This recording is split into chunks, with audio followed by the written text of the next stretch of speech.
So the New York Times has this article here from a few days ago. This is a look inside some of the math textbooks that Ron DeSantis and his administration or whatever decided to reject. I covered the story a couple of days ago. Ron DeSantis's Florida, whatever their, administration rejected books, math books and stuff based on critical race theory. And so I was thinking to myself, what are the books? Why were they banned? So the New York Times did an investigation. And so here's some information here. After the Florida Department of Education rejected dozens of math textbooks last week, the big question was, why? The department said some of the books contained prohibited topics. Prohibited topics. Like, what? It's a school. The point of school is to learn. Like, what are the prohibited topics? Well, I guess let's find out. From social emotional learning or critical race theory. But it has released only 4 specific textbook pages showing the content to which it objects. Using online sample materials provided by publishers to Florida school districts, the New York Times was able to review 21 of the rejected books and see what may have led the state to reject them. In most of the books, there was a little that touched on race, never mind an academic framework like critical race theory. It's just, oh, there's a black person in like a picture of someone like holding a calculator. Well, one of them is black. Banned, critical race theory. Oh my God, sound the alarm. So, when you flip the pages, it's a textbook, let's say maybe it's a science book or something and someone's got like the test tube, but they happen to be a woman. Banned! Oh no, it's woke, right? Like this is the kind of level that we're dealing with here. But many of the textbooks included social and emotional learning content, practice with roots in psychological research that tries to help students develop mindsets that can support academic success. Now that's interesting. I'd like to know more about that. The image below from marketing materials provided by the company Big Ideas Learning, whose elementary textbooks Florida rejected, features one common way teachers are trained to think about social emotional learning. So we have a photo here of like some folks on a bridge. But they describe it for us. The circular diagram names the 5 core skills students should develop: self-awareness, self-management, responsible decision-making, social awareness, and relationship building. The framework was developed by CASEL, an education nonprofit. Until recently, the idea of building social emotional skills was a fairly uncontroversial one in American education.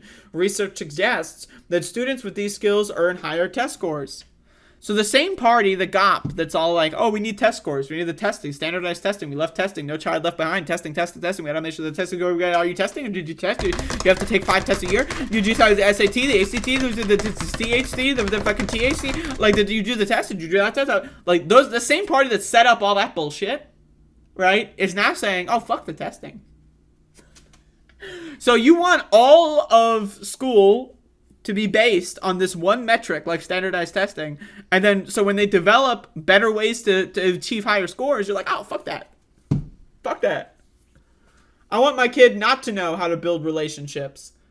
The more relationships my kid can build, they might, I don't know. They might leave the house for once in their goddamn lives. I don't know. Like, what the fuck?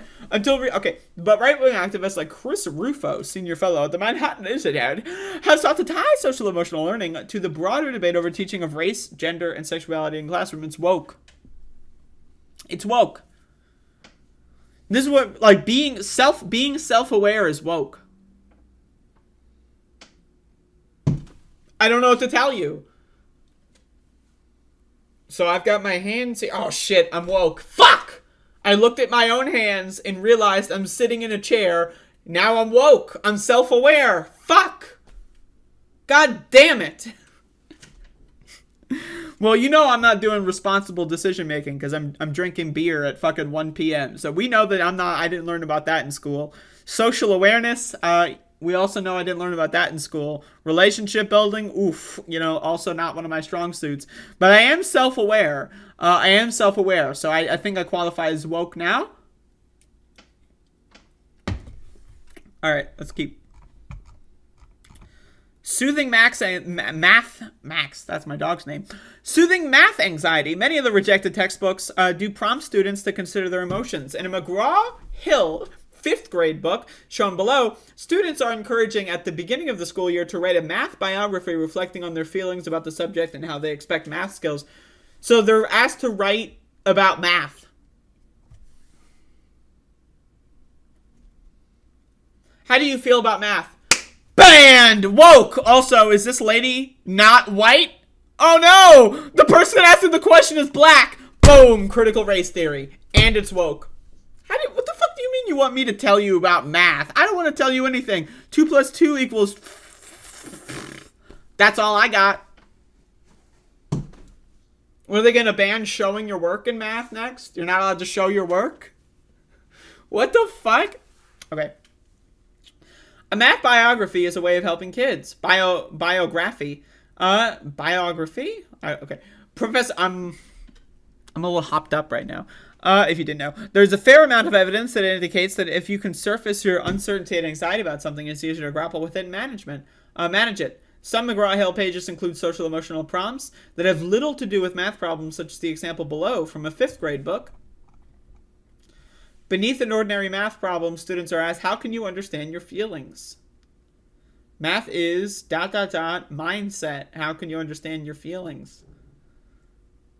That's a great question. How can you understand your feelings? I don't know. I got to go back to 5th grade, apparently. Giving students a growth mindset. Some of the theories linked to social emotional learning have permeated deep in popular culture and the business world. Among the most popular are the concept of growth mindset, developed by Carol Dweck of Stanford, and the close to the blah, blah, blah. These theories have at times attracted more critique from the left than the right. Some educators worry that the field of social emotional learning celebrated behaviors associated with white upper middle class culture and paid too little attention to the kind of grit it takes to grow up in poverty, for example, or to overcome barriers of race, language, blah, blah, blah. So, okay, so the woke learning is actually not woke. So it's woke and not woke at the same time? Interesting. Conservative education experts, on the other hand, often lauded efforts to teach character, a concept that overlaps significantly with social emotional learning. Goddamn character. Oh, there's another black person, and they're laying down. Yep, this is woke as fuck. I don't know what to tell you. This is woke as fuck. Anyway, so Florida's stupid, basically. That's what we're learning here. But, you know, you get the gist. You get the gist. You know, so again, the right are the people like Bill Gates, right?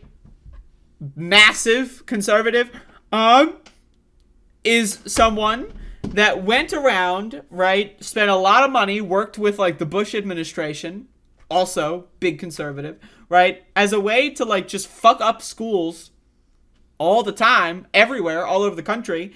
With standardized testing, right? They loved that shit in the early aughts, right? And now, all of a sudden, the same party is like, oh, fuck standardized testing. We need to have a new standard. How much do they love Jesus? I've got 10 crosses out of 10. They love Jesus. You get a J for Jesus. It's going to be the new A. And then there's going to be S for Satan. And D for devil. D stays. I don't know. I'm a little drunk. But anyway, that's Florida.